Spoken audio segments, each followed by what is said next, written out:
Hello everyone, welcome you all to Parcham classes. I am Janvi and I take burning issue section. हमारी classes Tuesday और Friday को weekly schedule रहती हैं. Previous classes को देखने के लिए हमारे चैनल पे बनी हुई बर्निंग इशू की प्लेलिस्ट पे आप जा सकते हो. आप पिछले कुछ दिनों से यहाँ पर न्यूज में देख रहे होंगे कि जो इंडिया और कनाडा के बीच का जो रिलेशंस है वो जस्टिन ट्रूडो की दी गई पार्लियामेंट के अंदर स्टेटमेंट से काफी और ज्यादा वर्स हो चुका है. किस मुद्दे पर? खालिस्तान का जो यहाँ पे मुद्दा हुआ है. देखिए, ये जो कनाडा और इंडिया का बीच का जो ये टाई अप है ये कोई न्यू नहीं है कि इस तरीके से यहाँ पे टेंशन्स देखने को मिल रही हैं. 1973 से 2015 तक का जो एरा था, हमने देखा कि टेंशन्स इतनी खराब थी कि कोई भी इंडियन जो प्राइम मिनिस्टर है वो कनाडा के अंदर किसी भी बाइलैटरल मीटिंग के लिए नहीं गया. साथ ही साथ पास्ट में भारत में हुए कुछ इंसिडेंट्स जैसे कि आपका operation blue star, assassination of former prime minister Indira Gandhi और साथ ही साथ दिल्ली के अंदर जो सिख दंगे हुए, इन सब का फायदा उठाकर खालिस्तानी ऑर्गेनाइजेशंस ने जो यहाँ पे सिख पीपल कनाडा में हैं उन्हें पोलराइज करने का पूरा फायदा उठाया यहाँ पे इस कंडीशंस का. तो इस पर्टिकुलर वीडियो में हम बात करेंगे कि इस मुद्दे की शुरुआत कहाँ से हुई, क्या है यहाँ पे पूरी चीजें, किस तरीके से जो ग्लोबल वर्ल्ड है वो कनाडा के इस एलिगेशंस को देख रहा है और इंडिया को यहाँ पे किन किन देशों का समर्थन हासिल हुआ. साथ ही साथ जब भी कोई इंटरनेशनल जो ऐसे कंट्रोवर्सीज होती हैं आती हैं तो यहाँ पे कई सारी कन्वेंशंस और ट्रीटीज जो हैं हाईलाइट हो जाती हैं. तो हम इन सारी ट्रीटीज और कन्वेंशन को देखेंगे क्योंकि काफी इंपॉर्टेंट हो जाते हैं ये हमारे लिए एग्जाम पर्सपेक्टिव से. साथ ही साथ देखिए, इस पर्टिकुलर वीडियो में जो सबसे मेन इंपॉर्टेंट चीज है वो है मेंस का जो आपका आंसर राइटिंग का कंटेंट है वो आपको इस पूरे वीडियो में मिलेगा. इसमें हमने सब डेटा कवर किया है कि कितने इमिग्रेशन है, कितने आपके फॉरेन स्टूडेंट्स हैं कनाडा के अंदर, क्या भारतीय डायस्पोरा का पूरा परसेंटेज है, ये सारी चीजें हम डिस्कस करने वाले हैं.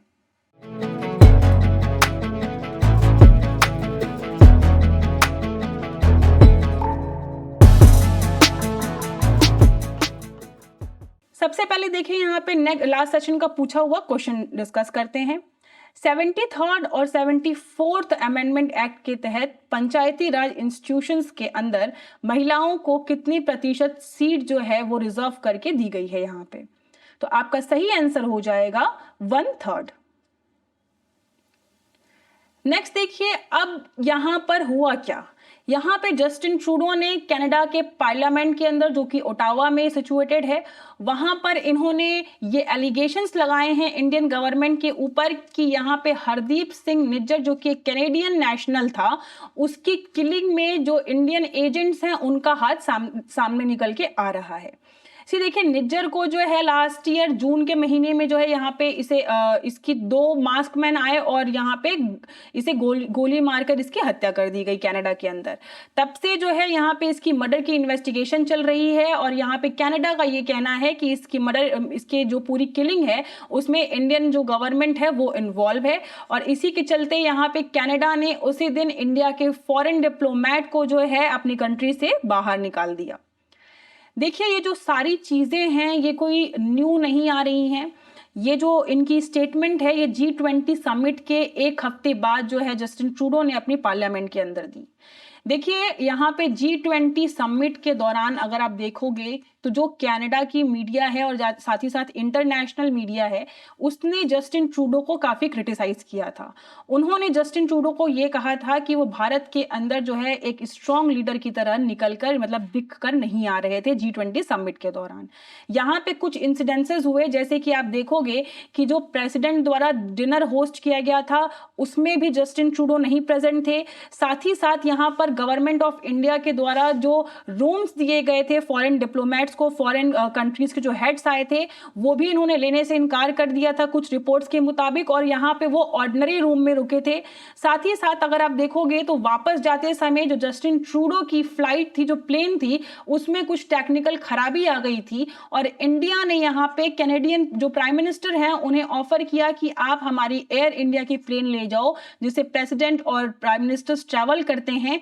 तो उस ऑफर को भी यहाँ कनाडा ने रिजेक्ट कर दिया. साथ ही साथ जब प्रेस कॉन्फ्रेंस हुई तो कनाडा ने इंडिया के ऊपर ये भी एलिगेशन लगाए और साथ ही साथ चाइना और रशिया के ऊपर कि ये हमारे जो फॉरेन चीज़ें हैं, जो हमारे एक डोमेस्टिक मुद्दे हैं, उनमें ये फॉरेन कंट्रीज जो हैं इंटरफेयर कर रही हैं। सेम चीज जो है यहाँ पे इसी तरीके का कुछ स्टेटमेंट जो है इंडिया की तरफ से भी हमें देखने को मिला कि इंडिया ने कहा कि कनाडा जो है अपने यहाँ जो जितने भी एंटी इंडियन एक्सट्रीमिस्ट हैं उन्हें सेफ हेवंस प्रोवाइड कर रहा है, यानी कि रहने की जगह दे रहा है। साथ ही साथ जस्टिन ट्रूडो ने, आप बिलीव नहीं करोगे, G20 के समिट में हमें पता है कि रशिया का कितना बड़ा यहाँ पे इशू बना हुआ था कि रशिया के मुद्दे पे क्या स्टैंड लेना है। जस्टिन ट्रूडो ने खुल के आलोचना की है कि न्यू दिल्ली के अंदर जो G20 की समिट हुई उसमें जेलेंस्की यानी कि जो यूक्रेन के प्रेसिडेंट हैं उन्हें ना बुलाना एक बहुत बड़ी डिसअपॉइंटमेंट है।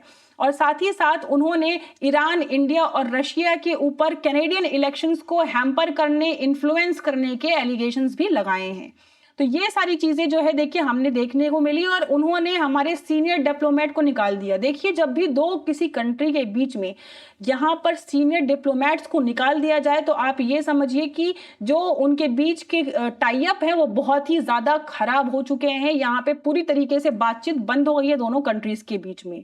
कौन है ये निज्जर जिसके पीछे कनेडियन गवर्नमेंट जो है इंडिया जैसी बड़ी कंट्री से यहाँ पे इतने बड़े एलिगेशंस लगाने तक को तैयार हो गई। देखिए ये जो निज्जर है इसे भारत ने जो है टेररिस्ट घोषित किया था 2020 के अंदर। ये खालिस्तानी टाइगर फोर्स का जो है हेड है। साथ ही साथ देखिए ये जो पर्टिकुलर पर्सन आप देख रहे हो, इसने सिख फॉर जस्टिस ऑर्गेनाइजेशन के साथ भी इसके कनेक्शन सामने निकल के आ रहे हैं। Sikh for justice organisation Bharat ने बैन कर रखी है और अगर आप देखोगे तो इसने कई सारी ऑनलाइन कैंपेनिंग जो है लॉन्च की है अगेंस्ट इंडिया, जैसे कि indo Hindus go to India. तो इस तरीके के कुछ यहाँ पे इस पर्टिकुलर जो पर्सन है निज्जर, इसके जो है कनेक्शंस देखने को मिले हैं। तो यहाँ पर देखिए जब से निज्जर की किलिंग हुई है तब से कैनेडियन नेशनल सिक्योरिटी एडवाइजर 2 बार आ चुके हैं भारत में। अजीत डोवाल जो कि हमारे नेशनल सिक्योरिटी एडवाइजर हैं उनसे इस मुद्दे पर बात करने। बट अगेन यहाँ पर देखिए इन सब चीजों के बीच में एक बहुत इंपॉर्टेंट पॉइंट आप समझिए कि खुद फॉरेन मिनिस्टर कनाडा की जब ये बता रही थी कि भारत का कनेक्शन निकल के आ रहा है और हम उनके सीनियर डिप्लोमेट को एक्सपेल आउट कर रहे हैं कंट्री से, साथ ही में उन्होंने भी ये चीज एक्सेप्ट की कि उनके पास कोई भी स्पेसिफिक एविडेंस नहीं है जिसमें ये प्रूव होता हो कि भारत का इन सब किलिंग्स में हाथ है। जो कनाडा और इंडिया का रिलेशन है वो G20 समिट के पहले से ही खराब होना शुरू हो चुका था। यहाँ पे देखोगे 2020 के बाद यहाँ पे फ्री ट्रेड एग्रीमेंट होने वाला था, इस पे बात होने वाली थी इंडिया और कनाडा के बीच में। देखिए यूएस, यूके, ऑस्ट्रेलिया, न्यूजीलैंड, ये सारी कंट्रीज आज की डेट में इंडिया के साथ फ्री ट्रेड एग्रीमेंट करना चाह रही हैं। भारत जो है फास्टेस्ट ग्रोइंग इकोनॉमी है। हमने देखा कि कई सारी यहाँ पे जो एजेंसीज हैं उन्होंने इंडिया की ग्रोथ जो है 6.6%, 6.3% किसी एजेंसीज ने इस तरीके से यहाँ पे ग्रोथ रेट बताई है। तो भारत जो है सबसे फास्टेस्ट ग्रोइंग इकोनॉमी है, सबसे बड़ी मार्केट है हमारे पास। तो यहाँ पर सब कंट्रीज भारत की इस चीज का फायदा उठाना चाह रही हैं, उससे टाई अप करना चाह रही हैं। और ऐसी स्थिति में आप कनाडा को देख लो कि ये यहाँ पे पूरी की पूरी बातचीत जो है फ्री ट्रेड एग्रीमेंट की उसको साइडलाइन कर दिया है, उसको ठंडे बस्ते में एक तरीके से डाल दिया है कि हम बाद में देखेंगे। और इवन G20 समिट के दौरान भी यहाँ पर दोनों लीडर्स के बीच में इस फ्री ट्रेड एग्रीमेंट को लेकर भी कोई बातचीत नहीं की गई है। अब ये जितने भी एलिगेशंस लगाए गए हैं उनका भारत पे क्या असर पड़ेगा? तो देखिए यहाँ पे भारत की जो मिनिस्ट्री ऑफ एक्सटर्नल अफेयर्स हैं और साथ ही साथ जो हमारे मिनिस्टर हैं एस जयशंकर, उन्होंने इस पूरे एलिगेशन को अब्सर्व्ड और मोटिवेटेड बताया है। मोटिवेटेड किस लिए बताया है हम आगे डिस्कस करेंगे कि क्या डोमेस्टिक रीजन है यहाँ पे जो कनाडा इतना जो है पोजेसिव हो गया है इस चीज को लेकर। साथ ही साथ देखिए यहाँ पे इंडिया जैसे ही कैनेडियन ने इंडियन डिप्लोमेट को बाहर किया, तुरंत यहाँ पर जो कनाडा के अंदर इंडिया के अंदर सबसे सीनियर कैनेडियन डिप्लोमेट थे उन्हें यहाँ पे मीटिंग के लिए बुलाया गया। और आप जाके क्लिप्स देखोगे कई सारे न्यूज चैनल्स पे है कि ये मीटिंग पूरे 4 मिनट सिर्फ चलती है और बिना कुछ कहे बहुत ही ज्यादा गुस्से में आप देखोगे उस क्लिप के अंदर कि कैनेडियन डिप्लोमेट जो है आते हैं, इवन जो रिपोर्टर्स हैं वो उनको भी जवाब सही तरीके से नहीं देते हैं। साथ ही साथ इंडिया ने ये भी कहा है कि भारत के अंदर जो कैनेडियन हाई कमीशन है उसके अंदर कैनेडियन डिप्लोमेट्स की संख्या बहुत ज़्यादा है, इतना कोई काम नहीं है भारत के अंदर इतने सारे डिप्लोमेट्स को रखने का। इस कारण से हम कैनेडियन डिप्लोमेट्स के नंबर को जो है और भी कम कर देंगे। साथ ही साथ जो वीज़ा इशू को लेकर यहाँ पे प्रावधान है, भारत ने मना कर दिया है कि क्योंकि हमारी जो है हाई कमीशन को बहुत ही ज़्यादा सिक्योरिटी थ्रेट यहाँ पे झेलना पड़ रहा है। देखिए, बहुत लंबे समय से खालिस्तान ऑर्गेनाइजेशन जो कनाडा के अंदर इंडियन डिप्लोमेट्स रह रहे हैं उन्हें इस तरीके के थ्रेट्स और इस तरीके की वार्निंग्स जो है देती आई है। तो यहाँ पर इंडियन जो इंडिया की जो स्पोक्स पर्सन है उन्होंने कहा है कि सिक्योरिटी थ्रेट्स की वजह से जो हमारे डिप्लोमेट्स हैं उनको जो है अभी काम करने में समस्या आ रही है और इस कारण से जो हमारी वीज़ा इशू की सर्विसेज हैं वो हम बंद कर रहे हैं। इवन अगर कोई भारत से चाहे कनाडा के लिए वीज़ा लेना तो वो भी नहीं ले सकता है, और अगर कोई वहाँ का पर्सन चाहे यहाँ के लिए वीज़ा लेना तो वो भी चीज़ पॉसिबल नहीं है। साथ ही साथ यहाँ पर देखिए, यूके के अंदर अभी आप देखोगे कुछ समय पहले जो है इंडियन हाई कमीशन के ऊपर खालिस्तानी फ्लैग को होस्ट करने की कोशिश की जा रही थी। तो उस समय भी और आज भी यहाँ पर इंडिया अपहोल्ड करने जा रहा है अपना डिप्लोमेटिक कोड ऑफ कंडक्ट। क्या है? Vena convention on diplomatic relation 1961। क्या कहता है ये रिलेशन? बहुत ही इंपॉर्टेंट है, आप इसको याद रखेंगे और इसके अंदर दिए गए प्रोविजंस को भी याद रखेंगे बिकॉज एग्जाम पर्सपेक्टिव से यही सारी चीजें इंपॉर्टेंट है।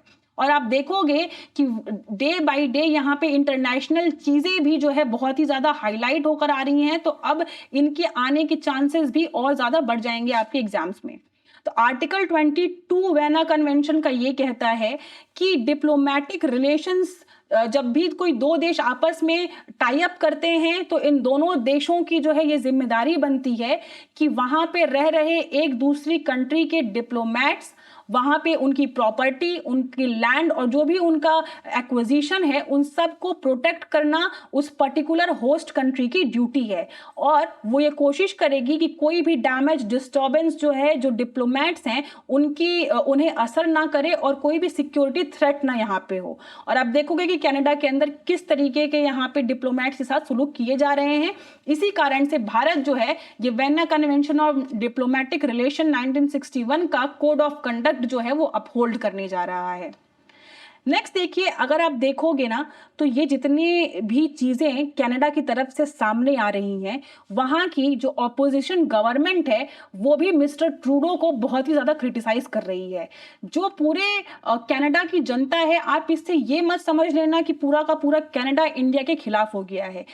कभी कभी क्या होता है कि किसी भी कंट्री में रूल कर रही गवर्नमेंट के ऊपर, जैसे कि हम देखते हैं ना कि रशिया ने यूक्रेन के अंदर जो है हमेशा ये चाहा है कि वहां पे प्रो रशियन गवर्नमेंट रहे, लेकिन जब से जेलेंस्की आए हैं आपने देखा है कि एंटी रशियन गवर्नमेंट वहां पर है। तो जैसे ही यहाँ पर कोई ऐसी सरकार आती है जो किसी एक चीज का समर्थन नहीं करती है तो वो इस तरीके के स्टेप उठाती है। अब यहाँ पर ट्रूडो की आप बात समझिए पर्टिकुलरली। देखिए, ट्रूडो की जो कनाडा में सरकार है वो एक माइनॉरिटी गवर्नमेंट है।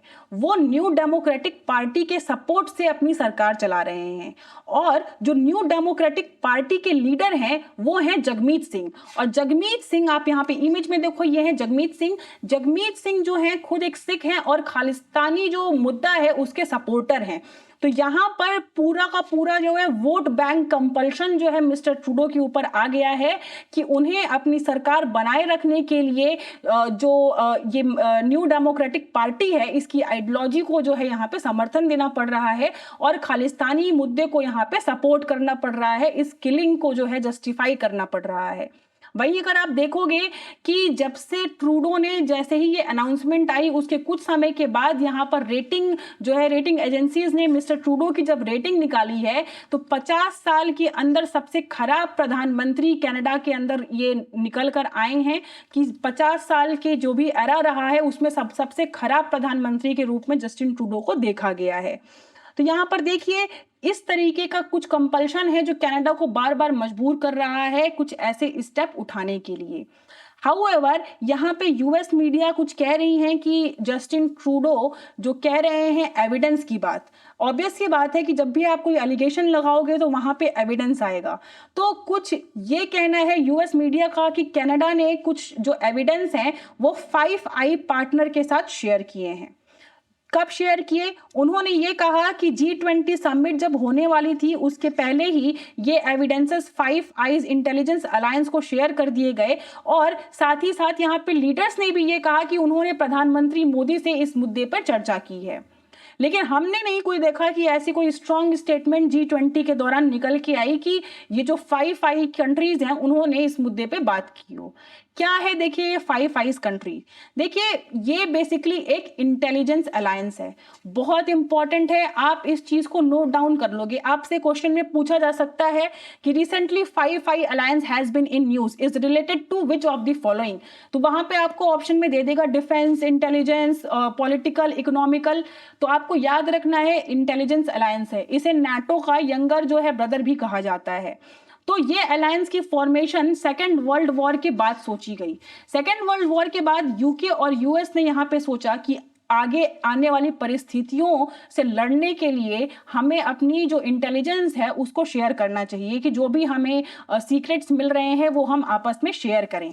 तो यहाँ पे 1943 में जो इस आइडिया के ऊपर एक ब्रूसा एग्रीमेंट तैयार किया जाता है, और 1946 में यहाँ पे यूके और यूएस इसको जो है पूरी तरीके से यहाँ पे ये देखोगे कि ये पूरा एग्रीमेंट तैयार किया जाता है, और यहाँ पे इस एग्रीमेंट के बेसिस पे 1946 में यहाँ पे यूके और यूएस के बीच में यूकूसा एग्रीमेंट जो है साइन किया जाता है।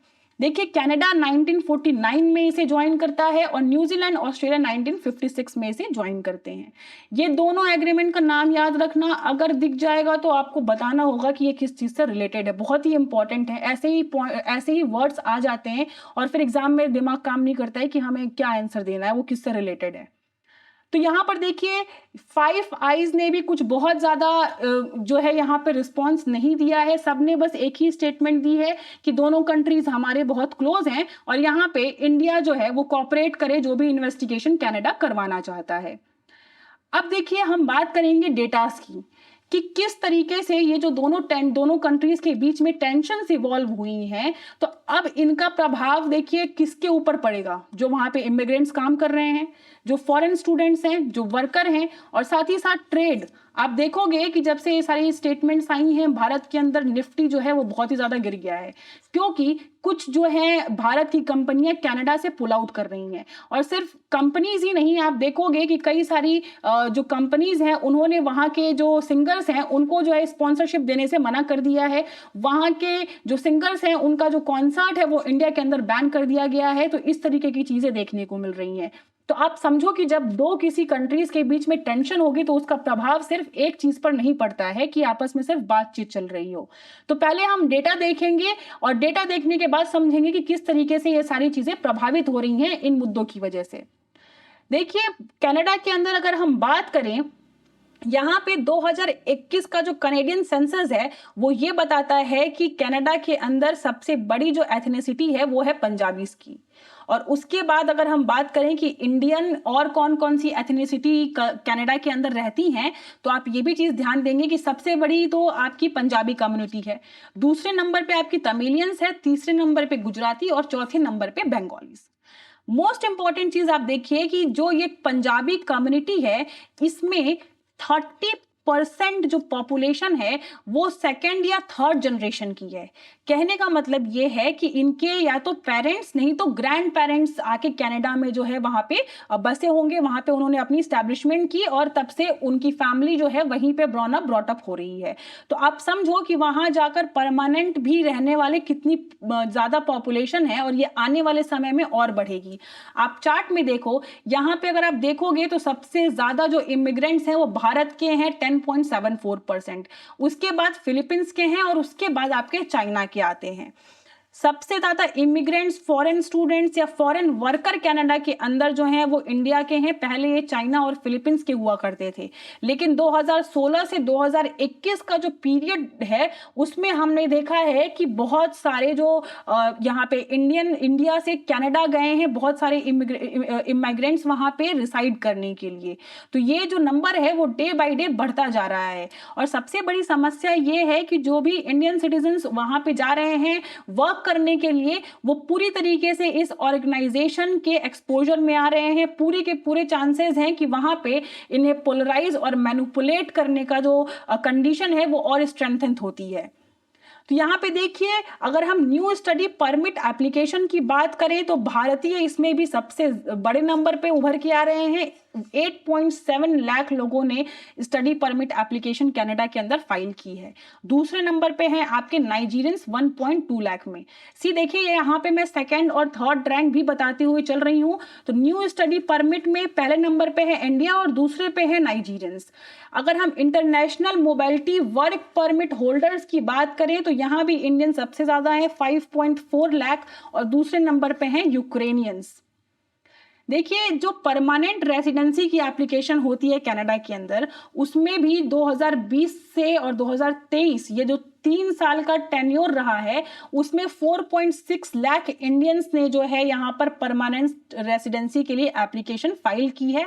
और दूसरे नंबर पे हैं आपके चाइनीज सिटीजन्स जिन्होंने परमानेंट रेसिडेंसी कनाडा के अंदर अप्लाई की है। अब हम बात करेंगे ट्रेड की। मैंने बताया कि किस तरीके से जो भारत की स्टॉक मार्केट है उस पर भी असर आ रहा है। यहाँ पे 2 से 3% तक आप देखोगे कि मार्केट में गिरावट देखने को मिली है। बहुत ज्यादा तो नहीं है, लेकिन फिर भी देखिए थोड़े बहुत ही इम्प्लीकेशंस जो हैं वो भी हैम्पर करते हैं इकोनॉमी को। तो यहाँ पे अगर हम कनाडा का इंपोर्ट देखें तो देखिए कनाडा जो है वो मेडिसिन के जो सेक्टर में वो सबसे ज्यादा इंपोर्ट करता है 1.7 बिलियन डॉलर का। और कनाडा के टोटल इस 1.7 बिलियन इंपोर्ट में 4% इंपोर्ट जो है ये भारत से करता है। वहीं यहाँ डायमंड, ज्वेलरी और लिनिन के जो प्रोडक्ट कनाडा के अंदर जाते हैं वो पूरे के पूरे इंडिया से जाते हैं और हाईली डिपेंडेबल है कनाडा इन सारे प्रोडक्ट्स के लिए भारत के ऊपर। भारत की अगर हम बात करें तो भारत कनाडा से कोल जो है वो कोल इंपोर्ट करता है और कितना करता है 3.6 बिलियन डॉलर का। लेकिन देखिए अगर हम अपना टोटल कोल इंपोर्ट देखें तो हम कनाडा से सिर्फ 2.6% तक का ही कोल अपना इंपोर्ट करते हैं। बाकी जो भी कोल की रिक्वायरमेंट है वो हम अलग अलग बाकी कंट्रीज से जो है फुलफिल करते हैं। नेक्स्ट यहाँ पर fertiliser, leguminous vegetable, newsprint और का जो थोरियम है और यूरेनियम के ओर हैं, ये सारी चीजें हम कनाडा से जो है काफी भारी मात्रा में इंपोर्ट करवाते हैं। अगर हम बात करें तो जो इंडिया था वो कनाडा का 10th लार्जेस्ट ट्रेडिंग पार्टनर रहा है 2022 के डेटा के अनुसार। तो आप देख सकते हो कि यहाँ पर ये जितनी भी चीजें हमें देखने को मिली हैं अब वो किस तरीके से हैम्पर होने वाली हैं। वीजा कैंसिलेशन की वजह से यहाँ से जाने वाले लोगों को वहां पे और वहां पे जो फॉरेन स्टूडेंट्स पढ़ रहे हैं उनको बहुत ही ज्यादा समस्या आने वाली है। तो ये सारी चीजें जो हैं सिर्फ एक सरकार की बातचीत तक नहीं है, देश को भी बहुत अफेक्ट करेंगी। देखिए 1973 से और 2015 के बीच में कोई भी प्रधानमंत्री जो है बायलैटरल मीटिंग के लिए कनाडा नहीं गए, क्योंकि हमने देखा बहुत ही पहले समय से ये जो खालिस्तान का इशू है ये भारत के लिए बहुत कंसर्न का पॉइंट रहा है। बस एक बार 2010 में ऐसा हुआ कि G20 की समिट कनाडा में रख दी गई। इस कारण से जो डॉक्टर मनमोहन सिंह थे वो टोरंटो की विजिट पर गए थे। देखिए यहाँ पे प्री इंडिपेंडेंस एरा से ही आपने काफी सारी देखे होंगे कि कनाडा के अंदर बहुत सारे जो सिख्स थे उन्होंने भारत की लड़ाई के लिए भी वहां से काफी सारी ऑर्गेनाइजेशन चलाई हैं। लेकिन यहाँ पर आप देखोगे कि बाद में चल के जब भारत आज़ाद होता है यहाँ पे कल्चरल कॉन्फ्लिक्ट देखने को मिलते हैं और यहाँ पे खालिस्तान सेपरेटिस्ट मूवमेंट की शुरुआत होती है। अगर हम देखें तो खालिस्तान जो है यहाँ पे सिख डायस्पोरा अगर पर्टिकुलरली हम बात करें तो बहुत सारी कंट्रीज में फैला हुआ है। लाइक हम US, UK, कनाडा, इन सब देशों के अंदर जो है सिख डायस्पोरा को देखते हैं। लेकिन हमेशा से कनाडा का जो मुद्दा रहा है वो टैकल करना भारत भारत के लिए सबसे मुश्किल रहा है। वहां पर लगातार जो है ह्यूमन राइट वायलेशन और इंडियन सिक्योरिटी को आप कह लो एलिगेशंस लगाना, ये सारी चीजें चलती आई हैं कनाडा के अंदर। अब हम देख रहे हैं कि कुछ इस तरीके की चीजें देखने को मिल रही हैं। मैं एक एग्जांपल देना चाहूंगी, 1982 में क्या हुआ यहाँ पे कि भारत ने डिमांड की कि एक खालिस्तानी लीडर हैं जिनका नाम है तलविंदर सिंह, इसको जो है भारत ने कहा कि आप हमें एक्स्ट्राडिट करने दें, लेकिन यहां पर कनाडा ने इसके एक्स्ट्राडिशन को मना कर दिया। और आप देखोगे कि यही पर्टिकुलर इंसान 1985 में जाकर एयर इंडिया की फ्लाइट जो कि टोरंटो से मुंबई आ रही थी उसमें जो है बॉम्बिंग्स करवाता है और यहां पे 329 लोग जो है मर जाते हैं। तो अब आप देखो कि अगर ये पर्टिकुलर लीडर को एक्स्ट्राडाइट करने की परमिशन जो है कनाडा दे देता तो यहाँ पर ये जो बॉम्बिंग्स हुई हैं वो शायद ना हुई होती।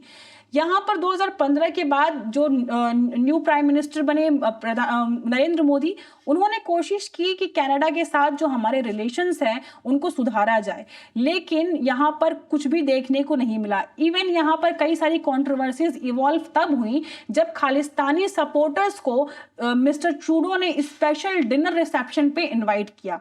तो अब आप समझो कि डिनर रिसेप्शन पे इनवाइट जब कर रहे हैं तो कितना ज्यादा यहाँ पे पोलराइजेशन गवर्नमेंट जो है वो चल रही है कनाडा के अंदर।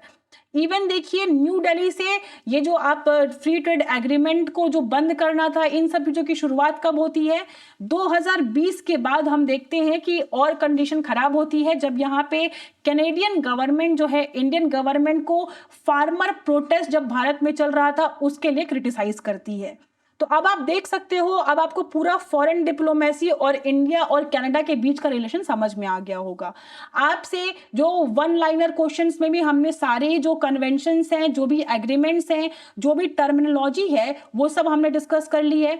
साथ ही साथ देखिए जो डेटा प्रोवाइड किया गया था ये आप मेंस आंसर राइटिंग के लिए यूज कर सकते हो क्योंकि ये आपके आंसर को बहुत अट्रैक्टिव बनाएगा। नाउ कमिंग टू नेक्स्ट, क्या वे फॉरवर्ड है इसका? देखिए अभी तक तो हमने देखा कि 5 आई अलायंस ने इस पे कोई बहुत ज्यादा कमेंट किया नहीं है। रशिया का यहाँ पे कमेंट आया है। देखिए रशिया का कनाडा से थोड़ा सा कॉन्फ्लिक्ट भी चल रहा है क्योंकि अभी हमने देखा कि कुछ, अभी आप न्यूज में जाके देखना कि अभी कुछ समय पहले ही कनाडा ने यूक्रेनियन प्रेसिडेंट को अपने यहाँ इन्वाइट किया था और ये कहा था कि हम यूक्रेन के साथ हैं। तो रशिया इस कारण से भी कनाडा से चिढ़ा हुआ है।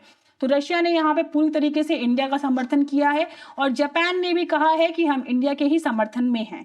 लेकिन यहाँ पे यूके, यूएस और ऑस्ट्रेलिया, क्योंकि ये कनाडा से भी क्लोज हैं और इंडिया से भी क्लोज हैं और आप बिलीव करो कि कैनेडियन रिलेशंस जो हैं वो काफ़ी अच्छे हैं यूके, यूएस के। तो इस तरीके से जो है यहाँ पे इन्होंने कहा है कि देखिए जो भी निर्णय निकल के आएगा, क्योंकि अभी कोई एविडेंस नहीं है और हम भारत से गुजारिश करते हैं कि जो भी यहाँ पे इन्वेस्टिगेशन चल रही है वो उसमें कोऑपरेट करें सो दैट जो भी सही चीज़ है वो निकल के बाहर आए। तो इस तरीके के ही अभी जो भी कंट्रीज हैं वो अपने अपने व्यू पॉइंट रख रही हैं। कोई खास यहाँ पे हमने नहीं देखा कि किसी का अपोजिशन आया है इंडिया के खिलाफ। यहाँ पे इंडिया को कोई ब्लेम भी नहीं कर रहा है। तो ये था वे फॉरवर्ड।